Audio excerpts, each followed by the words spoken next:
Good morning, Davenport. It's Davenport Conversations, having a conversation and some coffee with former Alderperson Judith Lee, mayoral candidate Judith Lee. We want to talk about what went down, what has happened in Davenport.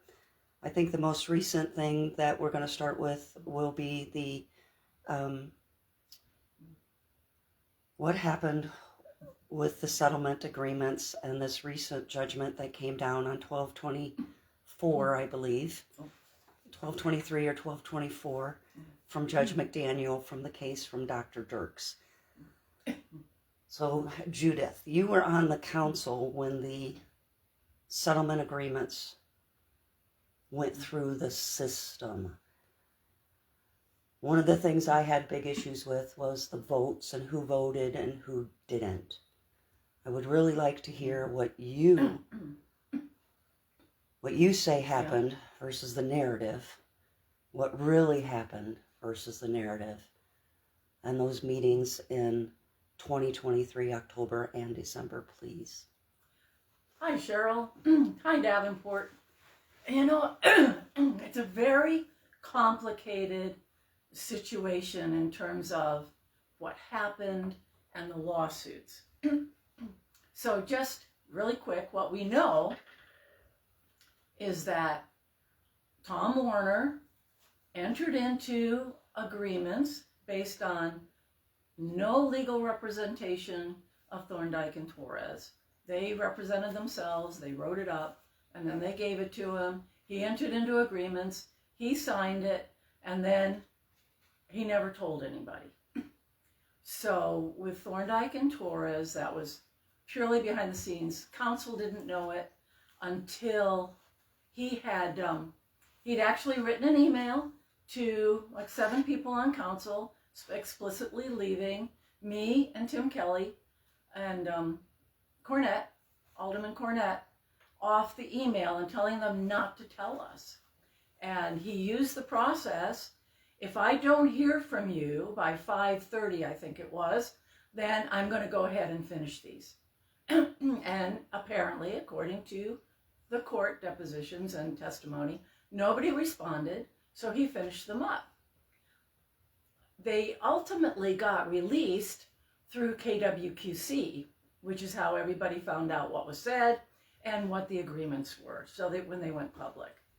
And then the city got sued by Thorndike and Torres for releasing them, because apparently, according to them, Warner had promised them that it would just go in their file and nobody would ever know. So they were upset about that. So they sued the city, even though the agreement released the city from any potential lawsuit. So that lawsuit is still out there. I don't know what's happened with it. And then the interesting thing about that is that happened while the city set up what I saw as a completely inappropriate special session. And we found out about it like 2 days before we were supposed to show up for this, regarding removing Alderman Cornett from council. So that was at 5:30. He did it, Warner did it the day before with the 2 women, and then the day after he signed it and then hid it. So just that part is a very interesting approach, which is also why in the McDaniel's decision, he said that those 2 agreements are void, because just saying to a subset of council, if I don't hear from you, then I'm going to take that as approval, is not appropriate under the open meetings law. He actually said that, and I agree with that. So the next question is the Spiegel, and that's much more complicated. And of course, I have to be careful what I say with that, because she retained the ability, if somebody says something derogatory, not defamatory, but even derogatory, they could get sued. But in that case, again, Warner was working directly with Corey. She did not have attorneys either. She just wrote it up, handed it to him, and he did not pass it on. There were 4 executive sessions. The first one starting October 4th, there was supposed to be another one previous to that, but the meeting, the city council meeting, instead of adjourning to go into executive session, there had been a contentious public comment section, and somebody just moved to adjourn. Everyone said fine, and they adjourned. So they had to put it back on the agenda. No kidding. So October 4th was the first one. That is the only one I attended. And since they hold it in a room upstairs that did not have the ability to call in or be involved, I could not and did not attend the other three. There were 4, but there seems to be only 2 that are discussed in the McDaniels. And that's the October 4th and then the December 13th, which is the one where they voted. And that was everybody voted yes. I was in Tennessee. I was not present, and I was not given the opportunity to call back in because I had hung up during the executive session. It lasted over an hour, and I was not going to sit on the phone, but I was watching live streaming, and then I was also watching the city video because they had to keep it open because they hadn't adjourned. But I was not given the chance to call back in because after they came back, it was 3 minutes, and then they voted and adjourned. And when you say everybody voted to agree, I think is what... Except Tim Kelly. Alderman Kelly, I believe appropriately, said no, because I also testified I would have voted no if given the chance. But I was not given the chance to vote because they did not even ask if I was still on the phone. They did with Alderwoman Dickman. Is she on the phone? Alderman Dickman? No. Okay, not on the phone. But they never even asked, and they knew that I was on the phone for the meeting. They never even asked if I was still on. And then, of course, it was 3 minutes between opening, vote, and adjourn. So I believe that they did not include enough of the executive sessions. There were also 2 sub-decisions before the McDaniels. One was Judge Cleve, where he did it's called in-camera review, non-public review of apparently the October 4th and the December 13th. I don't know about the other 2, but he said that October 4th was subject to attorney-client privilege, and that what they talked about was the legal wording in the open meeting law, which is litigation or impending litigation. But he didn't say what it was. He just said it was subject to attorney-client privilege. The interesting thing that I saw in the McDaniels decision was he kept going back and forth between it just saying it was attorney-client privilege and actually saying they did not discuss the Spiegel agreements or the other 2 in December 13th, which there is no evidence one way or the other of what they discussed. Because there's no notes taken. He's using, Brian Heyer had some minimal handwritten notes. And he said that they talked about litigation and impending litigation, and then that's what he testified. And so McDaniel says that his testimony was credible. And Heyer was not was at that, but Warner wasn't. Why wasn't Warner still Warner in December? Because he had already been removed from his position by outside counsel. So he was not in place. So because Heyer was the next one in line, he was Warner's subordinate, was also one who notarized the Spiegel agreement. I'm a little confused by that, so I'm going to interrupt because the process is for an employee to be let go. Yes. He was retiring. He was retiring January 2nd, but he was removed without anyone knowing by apparently outside counsel prior to that. And he admitted that. Warner admitted that in subsequent, he actually put in a demand letter too. He wanted almost $500,000 in a demand letter that nobody knew about, and that I have asked some questions on through FOIA, not getting any answers, and I now have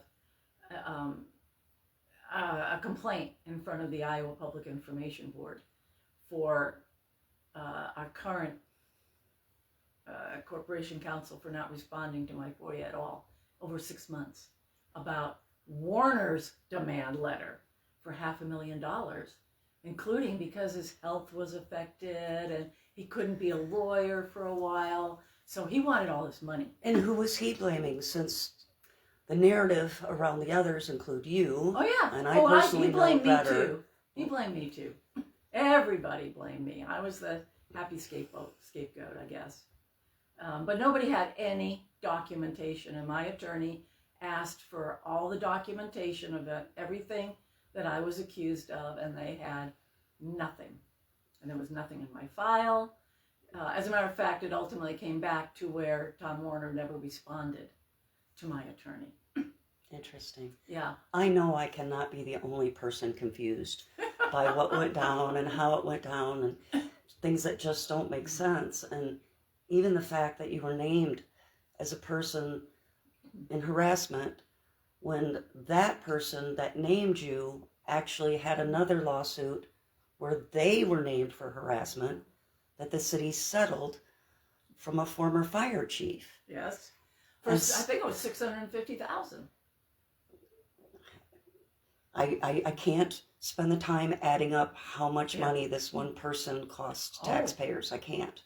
My brain can't. Yes. HESCO barriers, lawsuits. I mean, we can just go on and on and on, let alone the $1.9 million retirement benefits, insurance. College benefits. Yes, Yeah, the and education. See, none of those things were discussed. All the other benefits, I didn't know what was offered, and I didn't know what was in the final agreement that was signed 2 days afterwards. After it was October 6th, 2 days after the October 4th, until KWQC released all the demand letters and agreements. So when they went public was when I found out what was in. And then in another lawsuit from Dr. Sidran, his depositions, none of the council people had seen the Spiegel demand letter. None of the council that were deposed by Dr. Sidran in his independent lawsuit through all of this. So what were we voting on? When all those aldermen voted yes, other than Alderman Tim Kelly, who voted no on December 13th in 3 minutes, what were we voting on? We didn't know then, very well what was going on.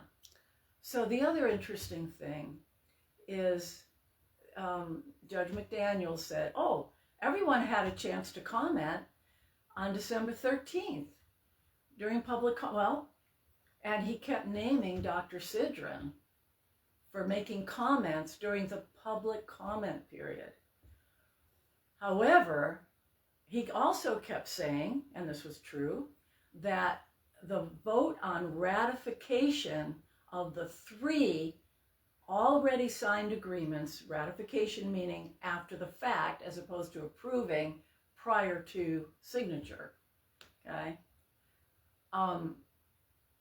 That was actually on the agenda for after the December 13th executive session.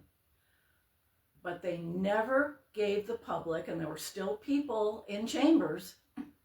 Lots of people. Lots of people. They never gave anyone a chance to comment on that agenda item. And the policy has been, for years, you cannot comment on agenda items during public with comment. That's right. We will get in trouble. Right. We will get in trouble. Point you can't of comment. order. It's an agenda. Yeah. We get pooed. Point of order. Right. They poo on me. But Judge McDaniel said, Dr. Sidran commented during public with comment, but then when they came back from executive session, they reopened the meeting. He asked if Dickman was on. He never asked if I was on. Dickman was not.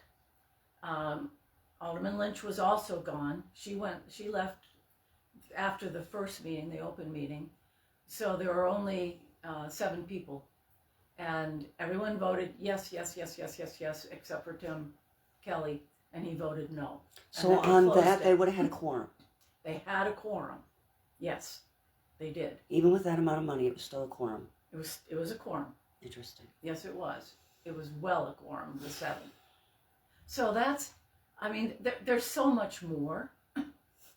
It's very complicated. There's also a Fowler decision that gave Tom Warner immunity in this whole thing.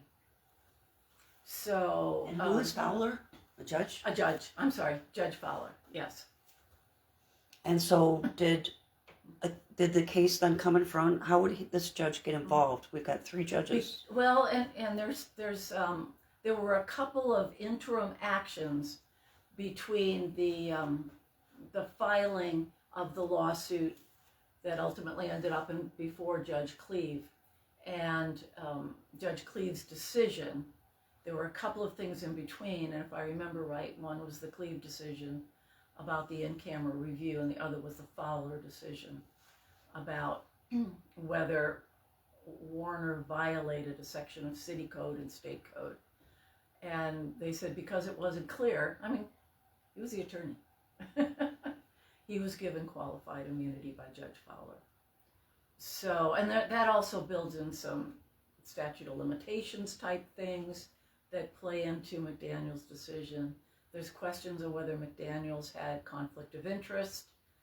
Because, yes. Half of the morning, the first day of trial, was either about those judgments and bringing them in, talking about them, introducing them as evidence, and conflict of interest, and nothing was accomplished. With another lawsuit that involved both McDaniel's as a city attorney and Dirks, Alan Dirks, who was the plaintiff in this case.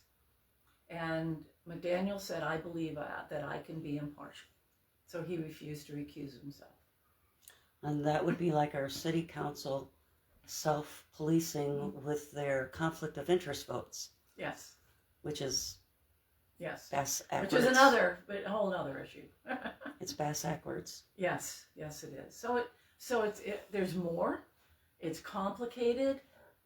There's errors in the decision. You don't have enough fingers for all the typos. You don't have enough fingers. Yeah. He couldn't even spell Dr. Sidron's name right, which has really annoyed Dr. Sidron. Well, that's one of the first rules of business is getting someone's name right. So I understand that there will be an appeal.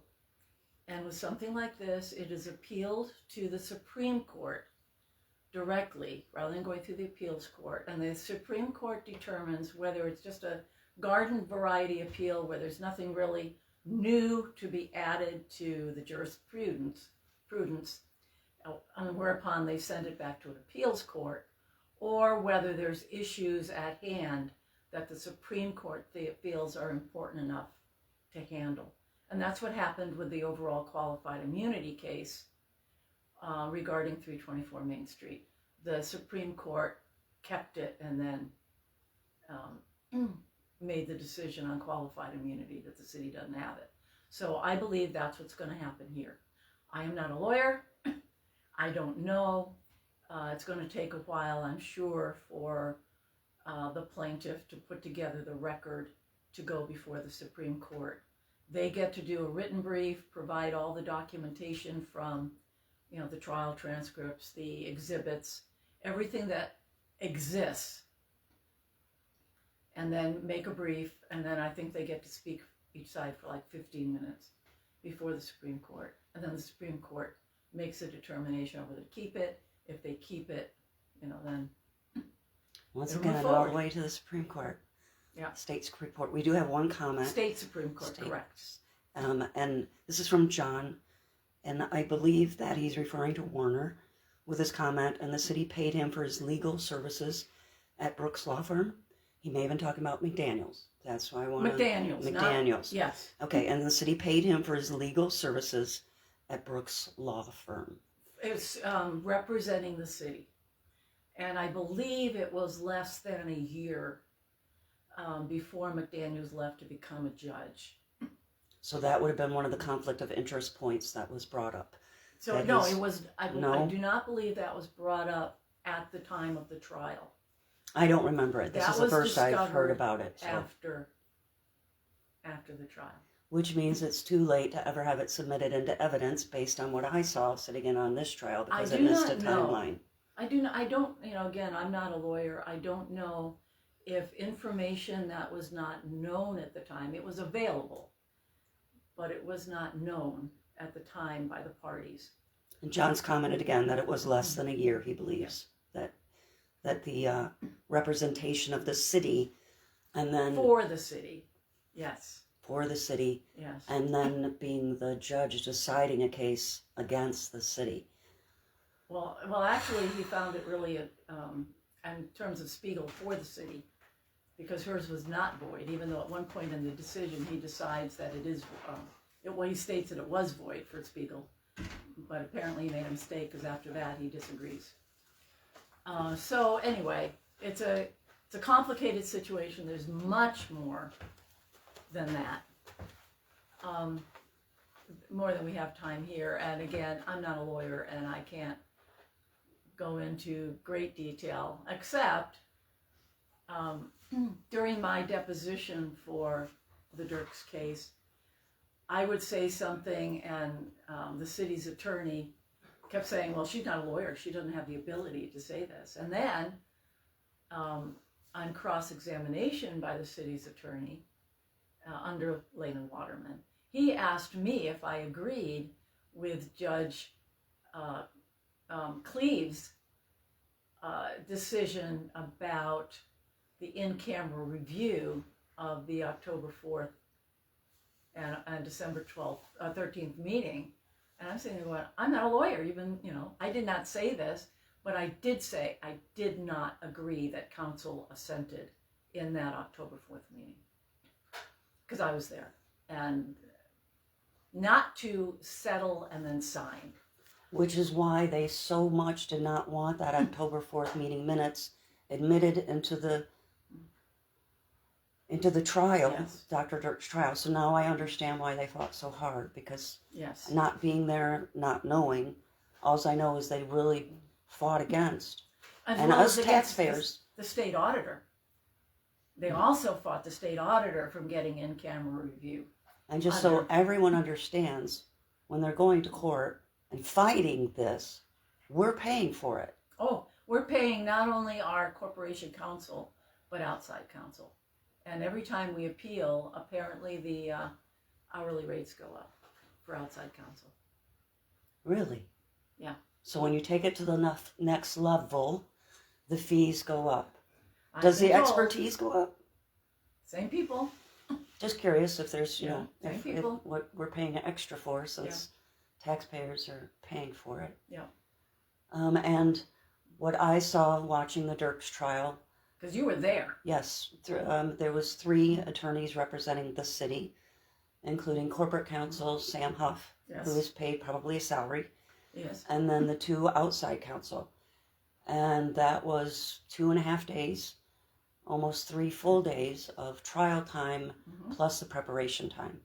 Yes. At how many 100 per hour, do you know? No. A couple hundred? I don't know. But yes, I'm sure. A couple hundred easy. So, and no, is anyone asking the people if we want to fight these, if we want to keep fighting these? At any point do we get a say in? Supposedly that's the point of going into closed session, where we talk about litigation and impending litigation. And of course that's terminology from open meeting law, okay? My question, no. The answer is no. On whether counsel provides authority, and that is one of the findings that Judge McDaniels said, well, in the October 4th, he agreed with Cleve, even though he never heard that, he never heard the recordings, that city council assented. And the term that was used is land the plane. And that's not even a legal term. I interpreted that to mean, okay, continue negotiations as opposed to as opposed to suing and seeing what you can come up with. McDaniels tries to say that council assented based on Cleave's decision he keeps going back and forth, was it negotiation or was it negotiation and execution? He uses, where he feels appropriate, he goes back and forth on whether it was just negotiation or also execution, which means signing the agreement, and whether council assented to that. I was hoping that this time would answer questions. And I feel like I'm leaving with more questions. Some answers, which is wonderful. I have but a lot also of more questions. Yes. And we definitely will be talking again about this and other things that are going on in Davenport that I've told you, people say, when I talk to them, they say, how would I know if I don't go to the meetings? I don't go to the meetings. And not everyone has the ability or the time. Yeah. So, and you don't get the same from watching the video because you can't see what's actually happening in the room. Now, I'm not discouraging people from watching at home. That's definitely more important than not paying attention at all. But it takes a lot of time. I go to the meetings, but I admit. Are there other things I would rather be doing every Wednesday and every other Tuesday than sitting in chambers? Yeah. I know Vanna and Ryan Seacrest miss me every Wednesday night at 6:30. So personally, I miss them. And yes, there's places I would rather be as well. Yeah. But I go because I need to know, and if I can help others with information, whether it's by speaking before council or by doing something like this, I'm happy to do so. Or running for mayor. That's why I ran for mayor, because I know, and I felt I had a responsibility to try to. My entire campaign was more transparency, with specific ways to do that. And of course, I came very close. 700 votes out of over 12,000. So I stay in touch. I stay informed because I want to keep people on notice. And we do appreciate that because, like, the reason I am talking to you is at this point you have become the expert in a few of these cases and what's happening. So I'm not the only one. I mean, there's other people that are doing FOIAs, paying attention, taking action. So it's multiple people. It's a team effort, including and it's John. Not like we're even working together. We all have like different corners that we're focusing on because, to be honest, there's so much. It's true. And it continues to be so much with additional things added all the time. And one of the things I do want to talk about in the future is the general fund and money rolling over. And I just want to know how it may not stay in the same account that it was originally in and how that can happen and how that works. I'm especially tracking that purchase order for furniture for the Civil Rights Department. So I'm going to stay on top of that. For people to understand that, and we'll talk about this at another time, about how the ability of the city to bond basically at will, as opposed to what Bettendorf, for example, had to go through with a referendum and a vote for selling bonds for the new police department building. That is a big deal because, in my experience, you usually vote on those things, and I think that's what people expect. Does not have to. So legally. On that note, we're going to say have a great Sunday. Yeah. I had to stop for a second. What day is it and where am I? Have a great Sunday, Davenport. It was nice talking to you. Thanks, Judith. Thank you.